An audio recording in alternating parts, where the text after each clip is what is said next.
Vous connaissez d'ailleurs, si on met en perspective cette dynamique, l'antique et artificielle opposition entre la dépression comme maladie mentale, provoquée par des dérèglements cérébraux, comme trouble psychologique lié aux événements douloureux de la vie, ou encore comme mal sociétal consacré par notre organisation collective.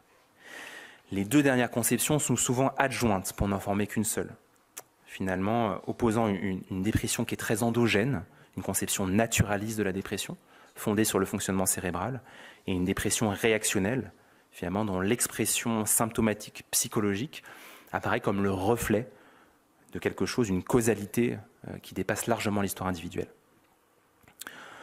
Cette opposition, elle évoque bien sûr des modes de pratique différentiels que vous connaissez, notamment entre la psychanalyse et la psychiatrie qui est dit plus biologique.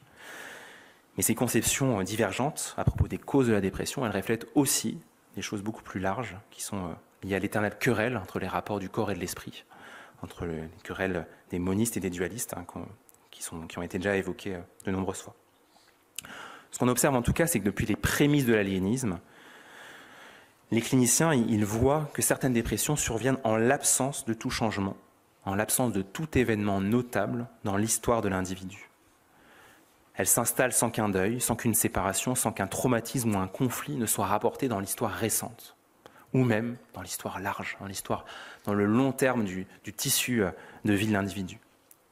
Un autre exemple frappant, quelque chose qui me fascine beaucoup, est celui de la dépression du postpartum, qui désigne cet épisode dépressif qui survient généralement dans l'année qui suit la naissance d'un enfant, qui est associé à une morbidité maternelle énorme, et qui est présente chez environ 20% des femmes, ce qui est un chiffre aussi qui nous évoque quelque chose de fort, et qui survient surtout, et ça c'est très important, même lorsque la grossesse ne connaît pas de complications, même lorsque la femme est, en tout cas dans son discours, dans la façon dont elle peut l'évoquer, tout à fait en accord avec ce projet de grossesse, avec le bonheur qu'elle peut être en train de vivre. Alors finalement, cette vision très organiciste, naturaliste de la dépression, elle a aussi été renforcée par la découverte de l'efficacité des antidépresseurs. Vous connaissez très rapidement, mais l'histoire des traitements au début de la dépression qui a été marquée par la sismothérapie, les électrochocs, Hugo Serliti, 1938. Puis la découverte de nombreuses molécules plus tardives, l'hémipramine, qui était une molécule voisine de la chlorpromazine en France, dont vont être issus les tricycliques. Puis enfin, les inhibiteurs de la monoaminoxydase, et plus tardivement, les inhibiteurs de la récapture de la sérotonine, la célèbre sérotonine que tout le monde connaît, et de la noradrénaline.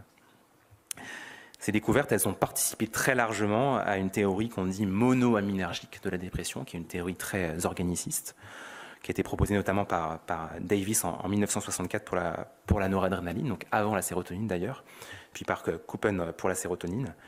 C'est une théorie qui suppose un déficit ou une déficience de la présence et de la transmission qui est médiée par les neurotransmetteurs tels que la sérotonine et la noradrénaline.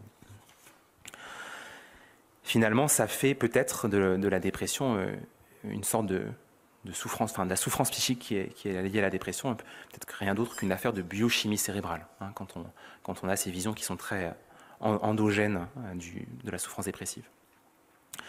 Alors vous le savez probablement, et en lien avec cet héritage très théorique, les neurosciences sont aujourd'hui portées au firmament de la recherche en psychiatrie, notamment sur la dépression.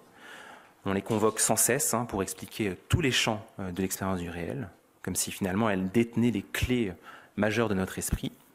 On les convoque pour expliquer la joie, pour expliquer la douleur, la sexualité, l'amour. Tout devient prétexte à être cerveau. Et ces conceptions naturalistes de la dépression ne font pas exception, parfois en mêlant sans distinction des éléments psychologiques et biologiques, au risque d'une véritable indigence épistémique. Alors c'est important cette mise en garde, parce qu'on fait souvent un amalgame coupable, notamment dans la dépression, entre la cause et le mécanisme.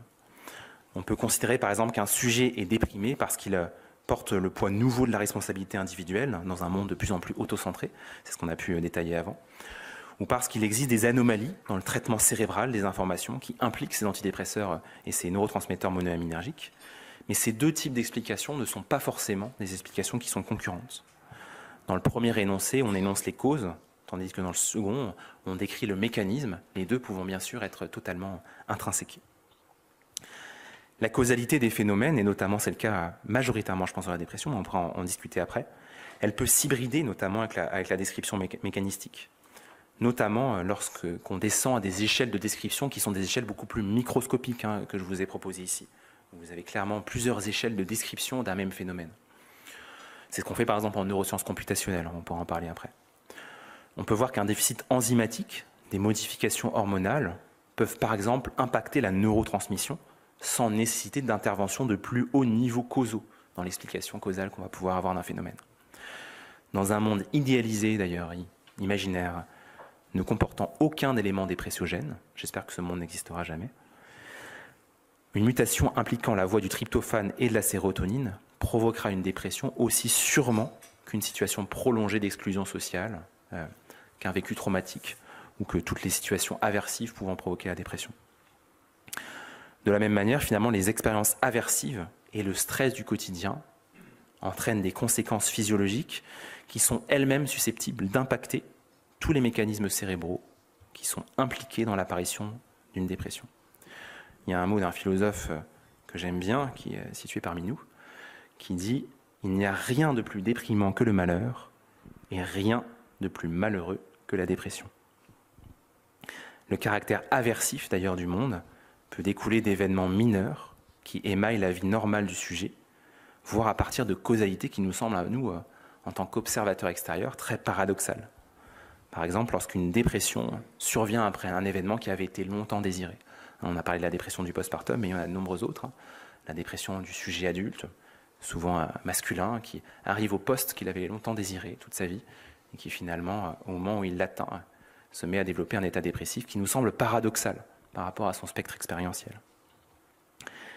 Finalement, toutes ces hiérarchies causales, elles ne s'additionnent pas comme des causes distinctes, mais elles sont intégrées dans un même faisceau causal. Choisir d'expliquer la dépression comme un neuroscientifique ou comme un sociologue, et peut-être même comme un philosophe, revient simplement à choisir un mode de discours et un espace spécifique de description de la hiérarchie causale.